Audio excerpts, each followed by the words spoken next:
After studying while loop, let's see do while loop. So while loop जब हमने study किया था तो while loop में मैंने आपको ये बताया था कि कंडीशन अगर ट्रू होगी देन ब्लॉक ऑफ स्टेटमेंट्स जो होंगे वो ट्रू एग्जीक्यूट करेंगे while loop के अंदर.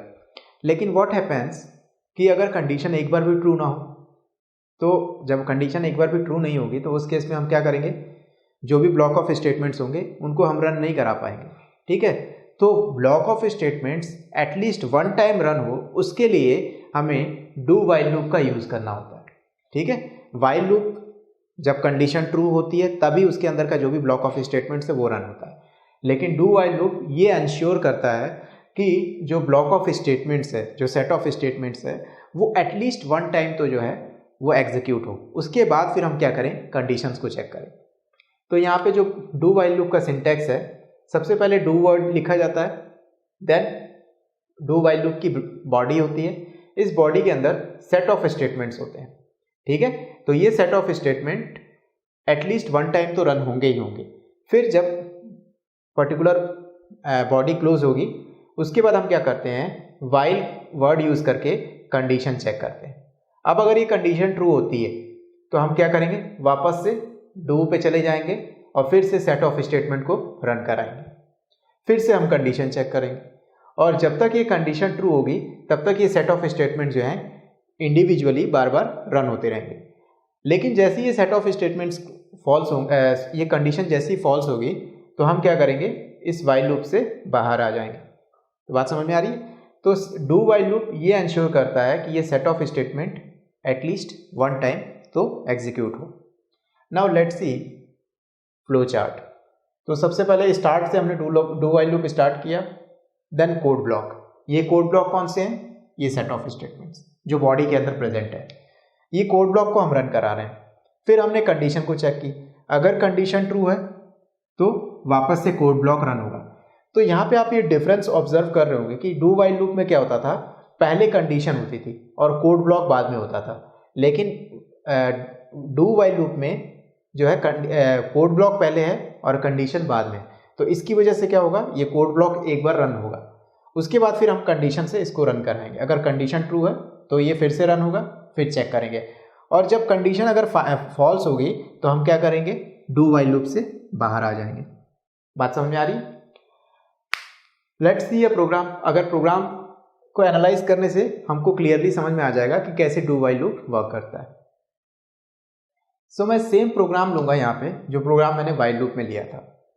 ठीक है, और उससे आपको जो है डिफरेंस भी ऑब्जर्व हो जाएगा कि क्या डिफरेंस है वाइल और डू वाइल लूप में.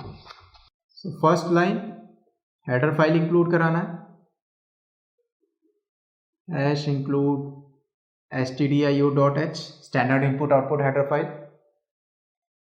देन मेन फंक्शन का रिटर्न टाइप इंटीजर लिया है मैंने, इंट. एंड उसके बाद एक वेरिएबल डिक्लेयर कराते हैं और इसको डिक्लेयर के साथ साथ इनिशियलाइज भी कर देते हैं, int a is equal to 5. ठीक है, अब डू वाइल लूप यूज करते हैं. डू और वाइल लूप में डू में के अंदर मैंने लिखा printf वैल्यू ऑफ a, और ये जो भी printf में होगा ये न्यू लाइन पे प्रिंट होगा. तो value of a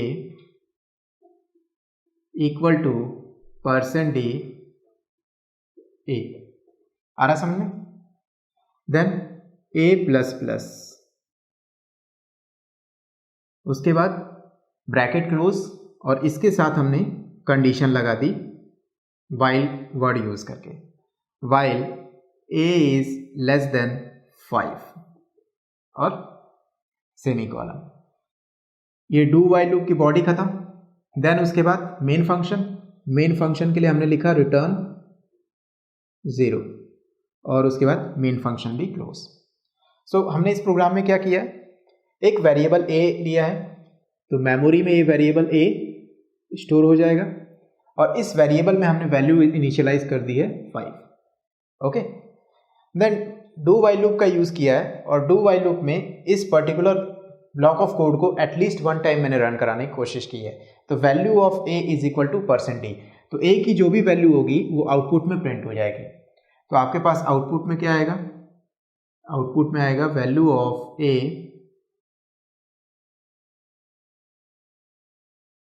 equal to क्या है वैल्यू 5, तो 5 आ गया।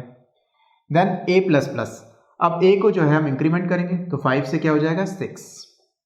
देन यहाँ इसके बाद कंडीशन चेक की मैंने, वाइल ए लेस देन 5, क्या ए की जो वैल्यू है वो 5 से लेस है, 6 5 से लेस है क्या, नहीं, ये कंडीशन फॉल्स हो गई। तो हम क्या करेंगे, इससे बाहर आ जाएंगे और फिर मेन फंक्शन से बाहर आ जाएंगे। तो value of A is equal to 5 ये आपको आउटपुट स्क्रीन पे शो होगा। ठीक है, अगर यही कंडीशन मैंने स्टार्ट में वाइल लूप की हेल्प से लिखी होती तो ये जो पर्टिकुलर कोड ब्लॉक है वो एक बार भी एग्जीक्यूट नहीं होता, लेकिन डू वाइल लूप की हेल्प से मैंने इसको एक बार एग्जीक्यूट करा दिया। तो आपको डिफरेंस समझ में आ रहा है वाइल और डू वाइल लूप का।